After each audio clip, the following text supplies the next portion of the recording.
परमपूज्य आई श्री कलावती देवी यांचे चरित्र, द्वितीयोल्हास, मोक्षाची तळमळ. रुक्माबाईंना रात्रीची थोडीसुद्धा झोप लागत नसे. जरासा डोळा लागला की उठ, हुबळीला कधी जाणार, असे कोणीतरी आपल्याला सारखे विचारित आहे असे त्यांना वाटे. त्यामुळे त्या दचकून उठत. त्या समयी, हे प्रभो, तुझ्या सेवेला जर हा देह लावणार नसशील तर माझी या देहातून एकदा सुटका कर. या दुःखरूप कुपात गटांगळ्या खात राहणे मला नको आहे. अशा प्रकारे त्या प्रार्थना करीत असत. मुलाला 3.5 महिने झाल्यावर एके दिवशी घरात राहणे असह्य होऊन देवाला उद्देशून त्या म्हणाल्या, हे किशन, तू कोठे लपून बसला आहेस रे? अजून माझा येथील अन्न पाण्याचा ऋणानुबंध संपला नाही का? जगात पापाचे बीज पाहिजे म्हणून मला तू येथे ठेवणार आहेस की कसे? किंवा माझ्याकरिता धावत येत असता मध्यंतरी कोणी भक्त तुला आडवा आला की काय? अथवा माझी तळमळ खरी नाही म्हणून तू येता येता थांबलास? माझ्या सेवेत खंड पडला म्हणून तू रुसला तर नाहीस ना? आपल्या पायाजवळ मला नेले तर माझे मन मुलांकडे ओढ घेईल या भीतीने जर तू येत नसशील तर त्यांनाही खुशाल तू घेऊन जा. पण एक वेळ माझे या बंधनातून सुटका कर. त्यांच्या या प्रार्थनेला देव लगेच धावला. त्याच रात्री उशक्काळी उठून हुबळीला जा असा रुक्माबाईंना दृष्टांत झाला. त्याप्रमाणे दुसरे दिवशी पहाटे 5 वाजता सर्वांनी झोपलेली वेळ पाहून रुक्माबाई हुबळीला जाण्यासाठी एका वस्त्रानिशी घरातून बाहेर पडल्या. यावेळी गुरुप्रसाद मिळविण्यासाठी त्यांनी फक्त गृहत्यागच केला असे नसून अगदी अल्पवयीन अशा 2 सुंदर अर्भकांचा मायामोहही झुगारून दिला. यावेळी त्यांच्यापाशी 1 पैसाही नव्हता. गंगावळी नदीपर्यंत त्या चालत गेल्या व पुढे नावेतून पैलदेवी म्हणजे अंकोल्याला जाऊन बसमध्ये बसल्या.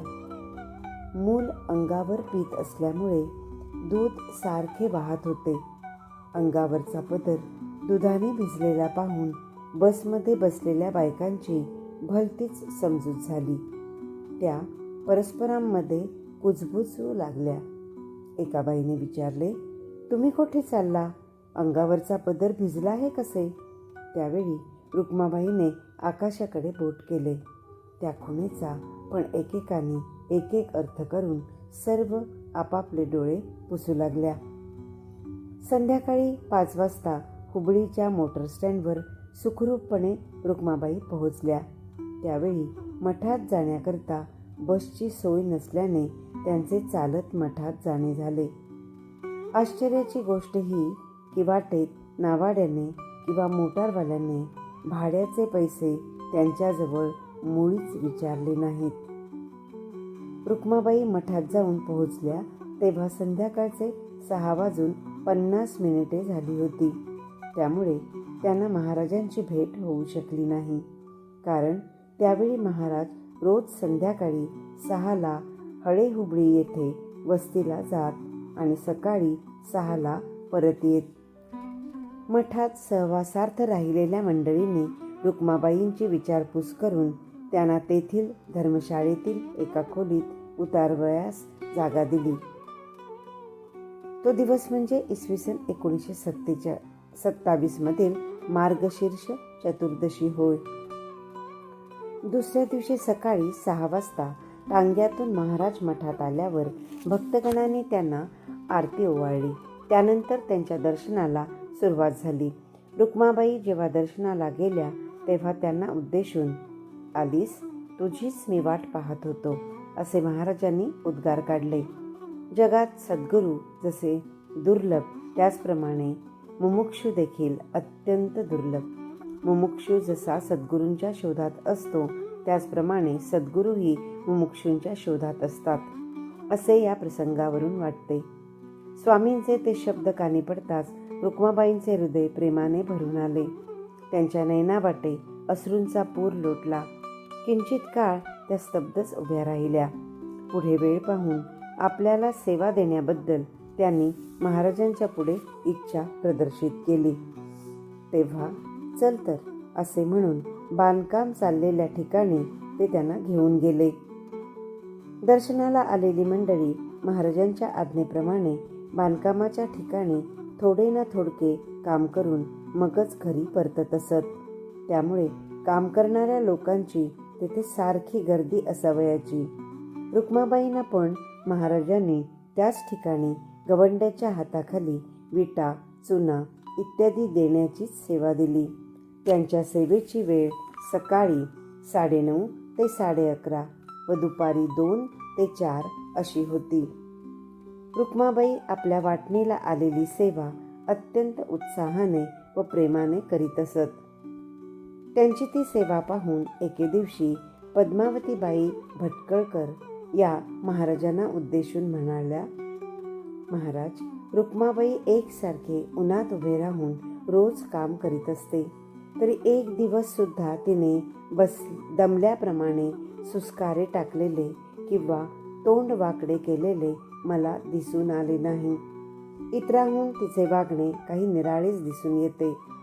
तेव्हा ज्याचे अंतर तापलेले असते त्यालाच बाहेरचा ताप जाणवतो. ज्याचे अंतर शीतळ झालेले आहे त्याने हाती घेतलेल्या प्रत्येक कामात त्याचे मन परिपूर्ण रममाण होते. त्यामुळे त्याला तिळमात्रही बाहेरील तापाची बाधा होत नाही, असे महाराजांनी त्यांना उत्तर दिले. इकडे रुक्माबाई परत घरातून गेल्यावर सीतामाईंना आपली गुणी मुलगी शेवटी घरातून निघून गेली ही गोष्ट फार लागून राहिली. आईचेच हृदय ते. त्यांनी लोकांकडून त्यांचा बऱ्याच ठिकाणी व त्यांच्या आप्तेष्टांकडे शोध करविला, पण कुठेच त्यांना त्यांचा पत्ता लागला नाही. त्यामुळे त्या फार निराश झाल्या. एके दिवशी मनाच्या समाधानासाठी गीता वाचावी या उद्देशाने त्यांनी बाबूरावांच्या कपाटातील गीता काढून घेतली. ती उघडताच त्यात एक कागदाची चिटोरी त्यांना आढळली. ती वाचून पाहिल्यावर स्वामी पूर्णानंदांनी रुक्माबाईंविषयी सांगितलेले भविष्य त्यांना समजून चुकले. तेव्हा आपली मुलगी कोठेतरी संतांच्या सहवासात राहून पारमार्थिक अभ्यास करीत असावी अशा विचाराने त्यांनी आपल्या मनाचे समाधान करून घेतले. एका महिन्यानंतर रुक्माबाई हुबळीला सिद्धारूढ स्वामींच्या मठात असल्याची बातमी त्यांच्या मामांना कळाली. म्हणून त्यांची समजूत घालून त्यांना घरी परत घेऊन जाण्याच्या उद्देशाने ते सीतामाई व रुक्माबाईंची दोन्ही मुले यांना घेऊन एके दिवशी संध्याकाळी 7 वाजण्याच्या सुमारास मठात आले.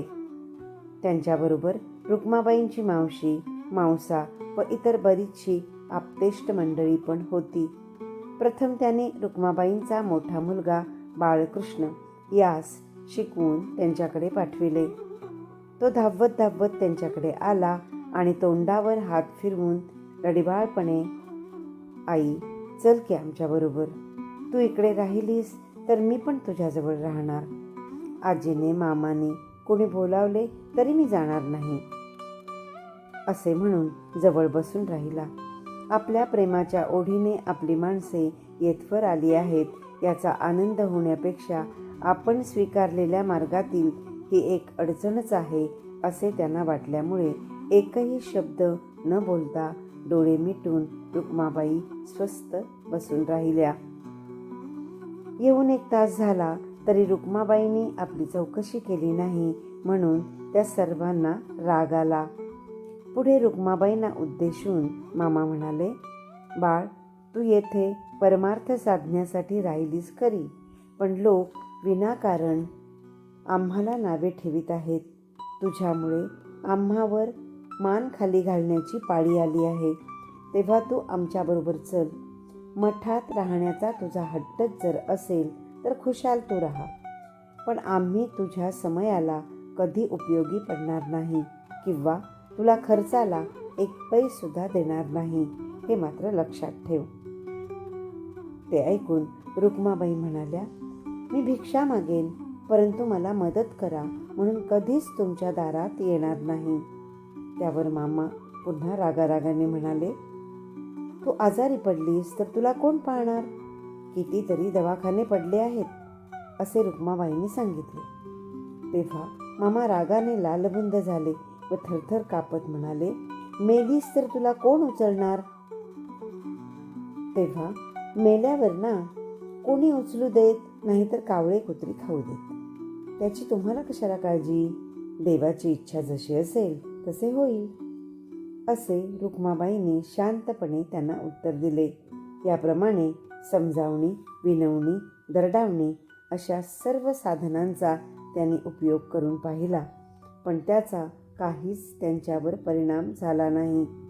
मोठा मुलगा 2 वर्षांचा आणि धाकटा मुलगा 4 महिन्याचा यांच्या मायामोहही रुक्माबाईंचा निर्धार विचलित करू शकला नाही. त्यामुळे सर्वांना निराश होऊन परत जावे लागले. बोलल्याप्रमाणे खरोखरच रुक्माबाई आज पावेतो कोणा आप्तेष्टाकडे आपण होऊन कधीच गेल्या नाहीत. आप्तेष्टांपासून दूर राहिल्यामुळे त्यांच्यावर अनेक कठीण प्रसंग आले. नाना प्रकारच्या हाल अपेष्टा भोगावण्याची वेळ आली, तरी परमेश्वर आपली परीक्षाच पाहत आहे अशा विचाराने एकदा पुढे टाकलेले पाऊल त्याने कधी माघारी घेतले नाही. रुक्माबाईंची त्यावेळची तपश्चर्या खरोखरच असामान्य होती. त्यांचे नेसावयाचे एकच एक लुगडे होते. आंघोळीच्या आधी त्याचा अर्धा भाग त्या धुवून वाळवीत आणि आंघोळ झाल्यावर तो भाग नेसून दुसरा अर्धा भाग धुवून वाळवून तो त्या नेसीत असत. अशा प्रकारे त्यांचे 3 महिने निघून गेले. त्यावर अक्कलकोटच्या राणीचे मठात येणे झाले.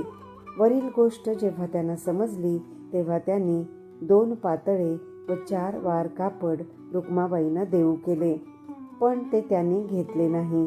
त्यावर राणीने ही गोष्ट महाराजांच्या कानावर घातली. दुसरे दिवशी सकाळचे प्रवचन संपताच महाराजांनी राणीकडून ती पातळे रुक्माबाईंना देवविली.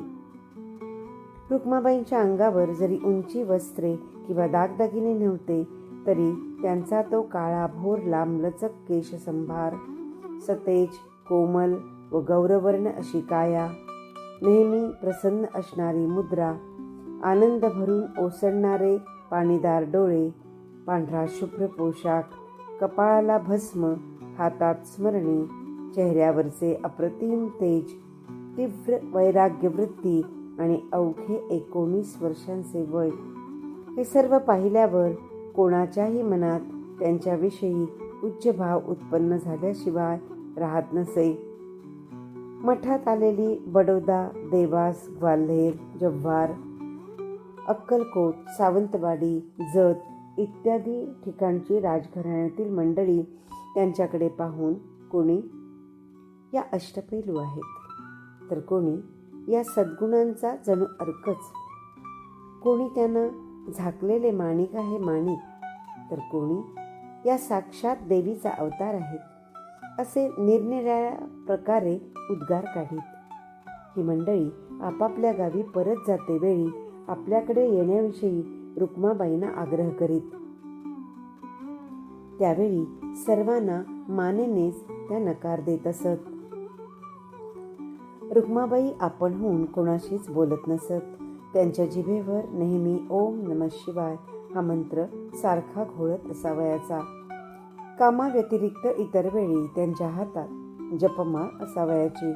त्या झोपतेवेळी अंतरायला पोते व उशाला वीट घेत असत.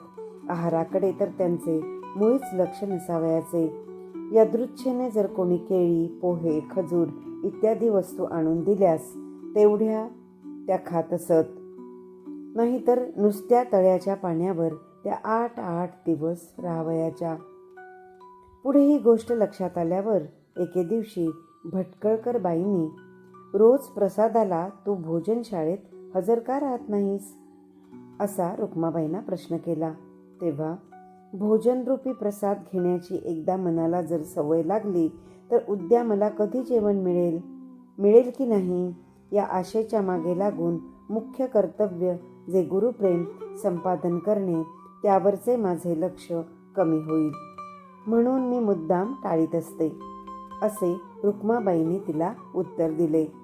पुढे एके दिवशी त्या बाईने, आम्हाला 3-3 तासांनी सारखा आहार घ्यावा लागतो, परंतु रुक्माबाई काहीच न खाता नुसत्या पाण्यावरच राहते, हे कसे, असे महाराजांना विचारले. तेव्हा खाणे, पाहणे, ऐकणे इत्यादी तिच्या सर्व इच्छा मागच्या जन्मीच पूर्ण झाल्या आहेत, असे महाराजांनी उत्तर दिले. रुक्माबाईंच्या आहाराची पद्धत जरी अशी होती तरी त्यांच्या रोजच्या सेवेत त्यांच्याकडून यत्किंचितही कसूर होत नसे. इतकेच नव्हे तर दिसेल ती सेवा करण्यात त्या सदा तत्पर राहत, मग ती सेवा उच्च असो किंवा नीच असो. 2 महिन्यानंतर रुक्माबाईंनी मठाचे आवार झाडण्याची सेवा मागून घेतली. आधी 15 मंडळी ती सेवा करीत होती, त्यात त्याही सहभागी झाल्या. एके दिवशी सकाळी रोजच्याप्रमाणे मठाच्या आवाराची झाडलोट झाल्यावर एका कुत्र्याने घाण करून ठेवली. तो काढेल म्हणून हा आणि हा काढेल म्हणून तो, ही काढेल म्हणून ती आणि ती काढेल म्हणून ही, अशा समजुतीने सर्व सेवेकरी मंडळी ती घाण काढून टाकण्यासाठी टाळाटाळ करू लागली. त्यामुळे दुपारी 2 वाजेपर्यंत ती घाण तेथेच राहून गेली. त्यात काही जण स्वामी दुरून येत असल्याचे पाहून आपण ती घाण काढू लागावे अशा विचाराने त्यांच्या आगमनाची वाट पाहू लागले. रुक्माबाईंचे लक्ष जेव्हा त्या घाणीकडे गेले तेव्हा त्यांनी लगेच ती घाण काढून टाकली. एवढेच नव्हे तर ती जागा सारवून त्यावर सुंदर रांगोळी पण काढून ठेवली. ती जागा चित्रमंडपासमोरचीच असल्याने कोणीतरी मुद्दाम रांगोळी घातली आहे असा सर्वांचा समज झाला. महाराज संध्याकाळी 4 वाजता चित्रमंडपात येऊन बसल्यावर रोजच्याप्रमाणे भजन सुरू झाले. 6 वाजता आरती संपल्यावर समोर भक्तमंडळींनी ठेवलेल्या डब्यातील एक पेढा हातात घेऊन महाराज म्हणाले, प्रसाद प्रथम कोणाला पाहिजे त्यांनी पुढे यावे. हे ऐकून सर्व भक्तगण पुढे सरसावले. त्यावर महाराज म्हणाले, ज्याने दुपारी कुत्र्याची घाण काढून टाकली असेल त्याला हा प्रसाद मी देणार आहे. हे ऐकताच सर्वांनी काढता पाय घेतला. त्यावर महाराजांनी समोर बोट करून, तेथे पडलेली घाण तुम्हापैकी कोणी पाहिली होती का, असा प्रश्न केला. तेव्हा त्यातील काही जणांनी होय असे उत्तर दिले. त्यावेळी किती वाजले होते, असा महाराजांनी पुन्हा प्रश्न केला. 9 वाजले होते असे भक्तमंडळींनी सांगितले. त्यावर महाराज म्हणाले, तुम्ही इतकी भक्तमंडळी असून चित्रमंडपासमोर 5 तास घाण कशी राहिली? तुम्हापैकी एकटाही ती घाण काढू शकला नाही, हे कसे? काढताना मी पाहावे म्हणून तुम्ही माझी वाट पाहत होता की काय? तेव्हा काही जणांनी होय म्हणून कबूल केले. त्यावर एका कडेला उभ्या असलेल्या रुक्माबाईंना बोलावून महाराजांनी आपल्या हातातील प्रसाद त्यांच्या हातावर ठेवला. त्यावर मंडळींना उद्देशून ते म्हणाले, रुक्माबाईवरच महाराजांची पूर्ण कृपा आहे म्हणून तिलाच काम सांगतात अशा समजुतीने तुम्ही सर्व तिच्याकडे नेहमी तिरस्काराने पाहता व मलाही दोष देता. तेव्हा तुमची चूक तुमच्या निदर्शनास आणून देण्यासाठी शिवाने आज चित्रमंडपासमोर घाण करून ठेवण्यास कुत्र्याला प्रेरणा केली असावी असे वाटते. तुम्हापैकी एकट्याकडूनही जे काम होऊ शकले नाही ते काम रुक्माबाईने केले की नाही? तेव्हा तुम्ही तिच्या निष्ठेचा विचार करा आणि यापुढे कोणी कोणाचाही हेवा करू नका. आपल्या हाताने सेवा होईल तेवढी करीत जावी आणि आनंदात असावे. आम्ही काम सांगतो ते करणाऱ्यासच सांगतो, तुम्हासही सांगू, काळजी करू नये, असा सदुपदेश करून महाराजांनी सर्वांचे समाधान केले. दर गुरुवारी काही बायका महाराजांकरिता शिरा करून आणीत आणि महाराज आपण याचा स्वीकार करावा असे म्हणून तो त्यांच्यापुढे ठेवीत असत. त्यावेळी महाराज त्यातील एक चिमूटभर शिरा काढून घेऊन बाकीचा तेथे हजर असलेल्या मंडळींना वाटण्यास सांगत. एके दिवशी म्हात्रेबाईंनी रुक्मिणीबाईंना शिरा करून खा असे म्हणून रवा, साखर इत्यादी सामान दिले. त्या दिवशी होता गुरुवार. रुक्माबाईंना वाटले आपण शिरा करून महाराजांना द्यावा. लगेच दाभोळकरांकडे जाऊन त्यांनी शिरा करून आणला आणि तो संध्याकाळच्या भजनानंतर महाराजांपुढे ठेविला.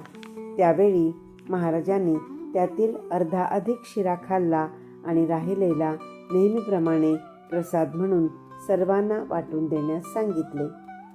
तेव्हा काही बायकांच्या मनात आज महाराजांनी नेहमीपेक्षा शिरा जास्त कसा खाल्ला त्याबद्दल विचारचक्र सुरू झाले. प्रसाद सेवन केल्यावर शिऱ्यात साखर नसल्याचे सर्वांना कळून आले.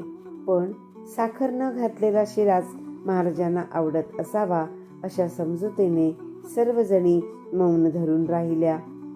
पुढील गुरुवारी शिरा आणणाऱ्यांनी मुद्दाम साखर न घालता शिरा करून आणला.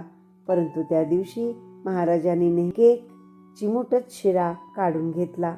ते पाहून एका बाईने महाराजांना विचारले, महाराज, मागच्या गुरुवारी रुक्माबाईने साखर न घालता केलेला शिरा तुम्हाला फार आवडला म्हणून आज आम्ही 4 जणींनी मुद्दाम साखर न घालता शिरा करून आणला, पण आज तुम्ही शिरा खाल्लाच नाही असे का? तेव्हा महाराजांना हसू आले. ते म्हणाले, हे बघ मित्राबाई, रुक्माबाईने शिरा करतेवेळी तिचे पूर्ण लक्ष माझ्याकडे होते. मी जर त्या दिवशी शिरा जास्त खाल्ला नसता तर आपण साखर घालायला विसरलो याबद्दल तिला फार वाईट वाटले असते. म्हणून तो शिरा मला खावाच लागला.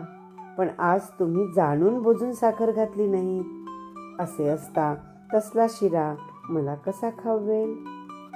हे ऐकून आपल्या चुकीबद्दल त्या बायकांना हळहळ वाटली. सत्पुरुषांच्या जवळ पुष्कळ शिष्यवर्ग राहिलेला असला, त्यांचा सहवास जरी त्यांना निरंतर लाभला किंवा अहोरात्र त्यांच्यावर बोधाचा वर्षाव होत असला तरी षड्रिपूंच्या तडाख्यातून ते सुटले असे म्हणता येत नाही.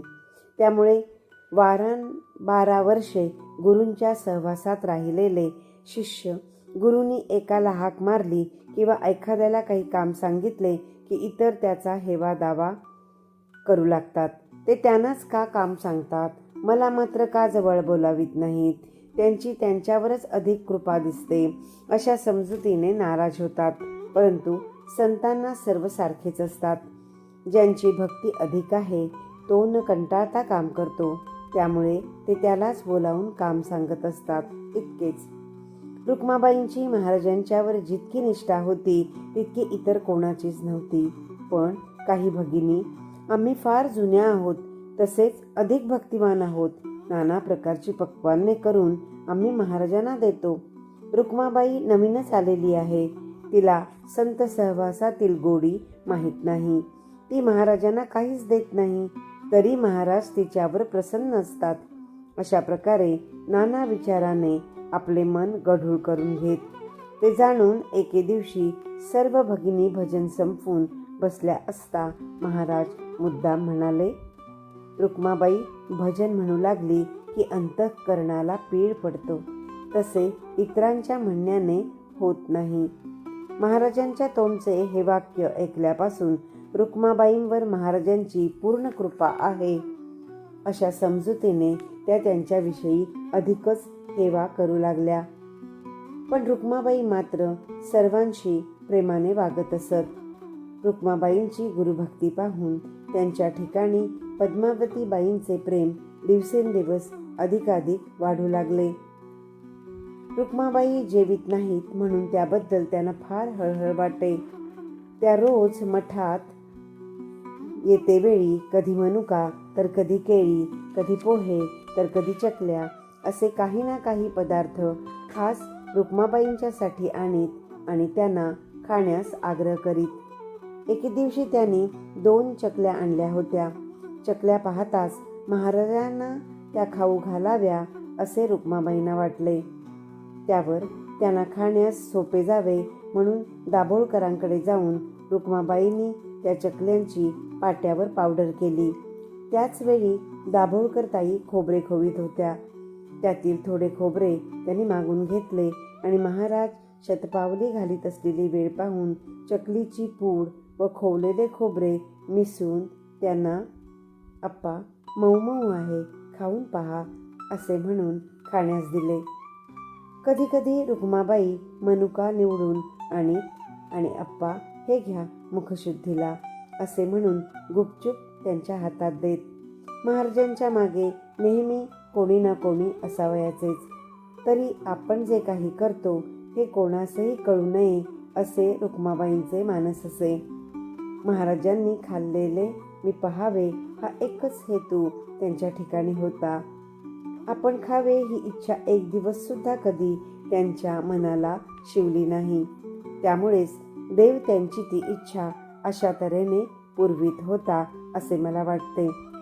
रुक्माबाईंचा शुद्ध भाव, एकनिष्ठा, ज्ञानलालसा, ईश्वरभक्ती, सखोल विचार, उत्तम मर्मग्राहकता, धारणाशक्ती, हजरजबाबीपणा, प्रसंगासावधान, निस्पृहता, वक्तृत्वशक्ती, धीटपणा, प्रामाणिकपणा, कार्यतत्परता हे सर्व सद्गुण पाहून महाराज त्यांच्यावर खुश झाले. ओम नमः शिवाय.